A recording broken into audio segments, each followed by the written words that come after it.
मैं उन विधायकों में से नहीं होने वाला कि जो ज़रूरत से ज़्यादा वादे करता हो। अगर मुझे मौका मिला तो मैं वहाँ पर एक पुल बनवाना चाहूँगा।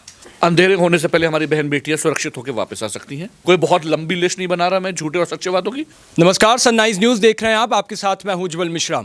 उत्तर प्रदेश में विधानसभा चुनावों की पूरी लहर है। सियासी समीकरण साधे जा रहे हैं। हर जगह हर क्षेत्र से तमाम तरह के नेता अपने अपने जनता के बीच जाकर के वहां के अपने वादे गिना रहे हैं। हमारी टीम अब पहुंच चुकी है बागपत में। बागपत की विधानसभा को हम कवर कर रहे हैं। यहां के आरएलडी से प्रत्याशी नवाब अहमद हमीद से हम बात करेंगे, वो हमारे साथ जुड़े हुए हैं। तमाम काफ़ी सारे मुद्दे बागपत के रहते हैं।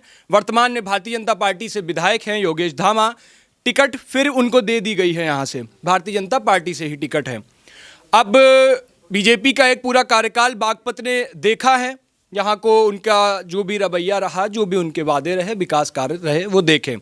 दोबारा से फिर टिकट मिली है। फिर एक सवाल खड़ा हुआ कि अब जब दोबारा से जनता वोट करने जाएगी तो उसके सामने कई विकल्प होंगे। तो सवाल जो विकल्प अपने को बेहतर बता रहे हैं उनसे पूछना भी जरूरी है, इसीलिए नवाब साहब हमारे साथ जुड़े हुए हैं। इनसे सबसे पहले शुरुआत थोड़े कठिन सवालों से हो जाए, जिससे आगे की बात आसान रहे। आप क्षेत्र में हैं, जनता के बीच जा रहे हैं।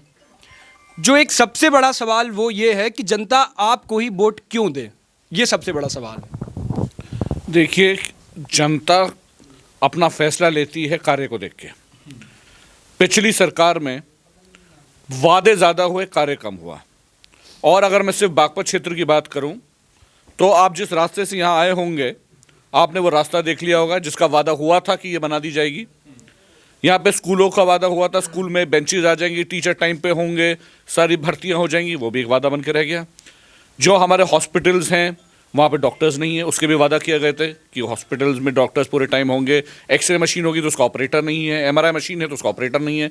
तो ये सारे वादे ही हुए थे। तो जब वादे पूरे नहीं हुए तो जनता दूसरी तरफ देखती है, उसे अपना एक ऑल्टरनेटिव देखना है।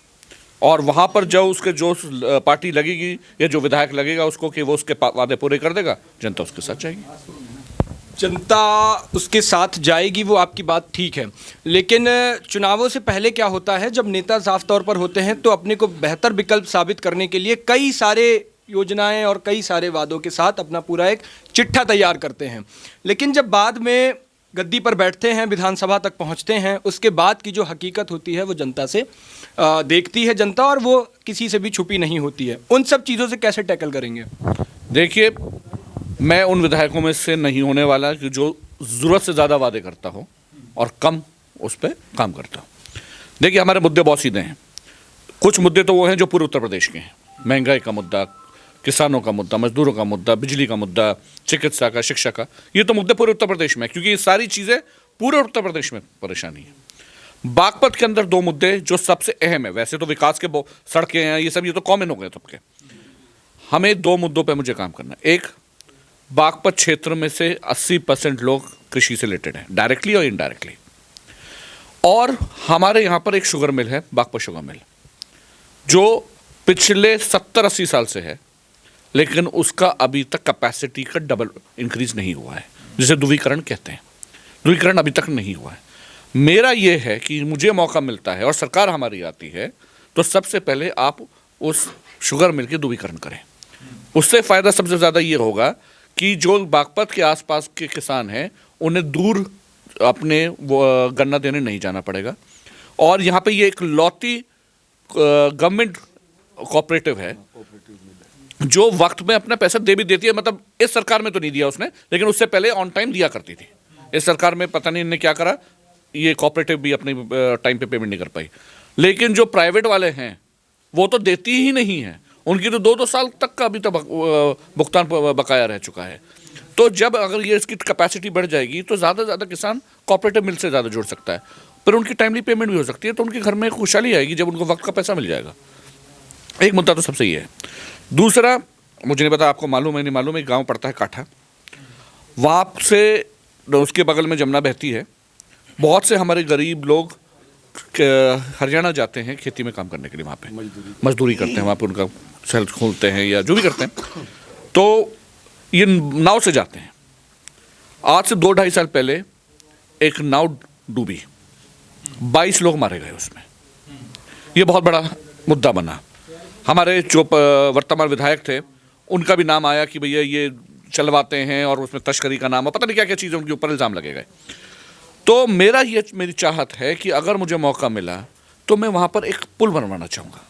पुल से मेरा मतलब गाड़ियों के लिए नहीं, पैदल लोगों के लिए पुल, जैसे प्लेटून पुल कहते हैं आमी लैंग्वेज में, जिससे हमारी जो गरीब बहन भाई हैं जो वहाँ पे मजदूरी पे जाते हैं वो बस नहर पार करके अपने काम पे जा सकें, अपना काम करें और 5 मिनट में ही वापस आ सकें। उन्हें सिर्फ एक नहर पार करनी वो नदी पार करनी पड़ेगी पुल से, उससे उनका पैसा बचेगा, उन्हें घूम के इनका 30 या 40 रुपये आना जाने में लगता है। प्लस अंधेरे होने से पहले हमारी बहन बेटियाँ सुरक्षित होकर वापस आ सकती हैं, नहीं तो वहाँ पे काम करके जब आती हैं तो अंधेरा ज़्यादातर हो जाता है। और जैसे ये सर्दी का मौसम है, इसमें तो कोहरा भी होता है, बहुत सारी परेशानियाँ होती हैं। तो उन गरीब लोगों को एक बेनिफिट मिल जाएगा कि वो आराम से इधर आना जाना कर सकें, जिससे हरियाणा के किसानों को भी फ़ायदा है और हमारे यहाँ के मजदूरों को भी फ़ायदा है। तो ये 2 मुद्दे लेकर गया हूँ। ये कोई इम्पॉसिबल मुद्दे नहीं है, कोई बहुत लंबी लिस्ट नहीं बना रहा मैं झूठे और सच्चे बातों की। एक पॉलिसी बना रहा हूँ कि भैया हाँ ये 2 मुद्दे हैं जिससे हमें फ़ायदा हो सकता है, हम उसकी बात कर रहे हैं।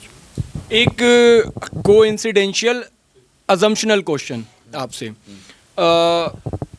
प्रदेश की बात बाद में करें, वो एक बड़ा स्तर है, पहले क्षेत्र की बात करें, बागपत की बात करें। मान लीजिए जो मौजूदा सरकार है दोबारा सत्ता में आती है, शब्दों पर ध्यान दीजिएगा, मान लीजिए बोला मैंने, सत्ता में अगर दोबारा आती है, आप यहाँ से विधायक चुन जाते हैं, उसके बाद ये तो नहीं रहेगा कि मैं विधायक हूँ, वहाँ से निधि पास नहीं हो रही है, मुझे मिल नहीं रही है, मैं क्षेत्र का विकास कर नहीं पा रहा हूँ। ये सब चीज़ें फिर बाद में जनता को भ्रमित करने वाली चीज़ें होती हैं। देखिए, उसमें जो आपकी विधायक नीति होगी वो तो आपके हाथ में होगी, वो तो लगाई जाएगी, तो उससे तो विकास होगा ही होगा जो हमारी विधायक नीति होगी।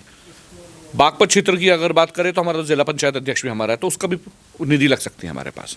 अब रही बात, अगर मान लीजिए सरकार बीजेपी की आती है, हाँ एक विपक्ष के विधायक को वहाँ से पैसे मिलने में प्रॉब्लम होती है, लेकिन उसके लिए फिर हमारी काबिलियत पे देखी जाती है, हम किस तरह से रिलेशनशिप बनाते हैं अपने मंत्रियों से, किस तरह से रिलेशनशिप गवर्नमेंट से बनाते हैं। ऐसा भी नहीं है कि अगर हम रिलेशनशिप अच्छा रखेंगे और विकास की बात करेंगे तो सरकार हमें नहीं देगी, और अगर उसके बावजूद भी सरकार हमें नहीं देती अपनी नीतियों से तो जनता सामने है, क्योंकि जब हम बात करेंगे उनसे तो जनता को बता के करेंगे, सामने करेंगे, ट्रांसपेरेंसी रखेंगे। अगर हम मुख्यमंत्री जी से मिलने जाएंगे या किसी PWD के मिनिस्टर से मिलने जाएंगे, उसको ओपन रखेंगे, अखबारों में बताएंगे भाई हम अपनी मांग कर रखने गए थे, उनने दी या नहीं दी, तो वो जवाब उन्हें भी तो देना पड़ेगा। मंत्री बनना आसान है, जवाब तो तब भी देना पड़ेगा ना। कुल मिला के मतलब विकास तब तो नहीं रुकेंगे अगर सरकार कोई बदलती है। विकास किसी हाल में नहीं रुकेगा, या तो ज़्यादा होगा या कम होगा, लेकिन होगा जरूर। ठीक है, तो जाहिर तौर पर यहाँ पर एक हकीकत ये है कि जिस रास्ते से हम आए हैं वो रास्ता बहुत ही ज़्यादा मतलब हमारा जो पर्सनल एक्सपीरियंस रहा वो बहुत ख़राब रहा। उस रास्ते में जगह जगह गड्ढे मिले, हमें रोड टूटी हुई मिली, ये हकीकत थी जो हमने यहाँ से जानी, और यहाँ के जो मौजूदा विधायक हैं उनके सामने भी ये सवाल रखा जाएगा जब हम उनसे बात करने पहुँचेंगे। फिलहाल ये आगे आने वाला वक्त तय करेगा बागपत का भविष्य क्या होगा, बागपत की दशा और दिशा क्या होगी, और उसके साथ ही कौन इस क्षेत्र से पहुँच करके विधानसभा तक पहुँचेगा और इस प्रदेश में इस क्षेत्र का प्रतिनिधित्व करेगा। फिलहाल आपका बहुत बहुत शुक्रिया हमारे साथ जुड़े। बाकी की खबरों के लिए देखते रहिए सनराइज न्यूज़।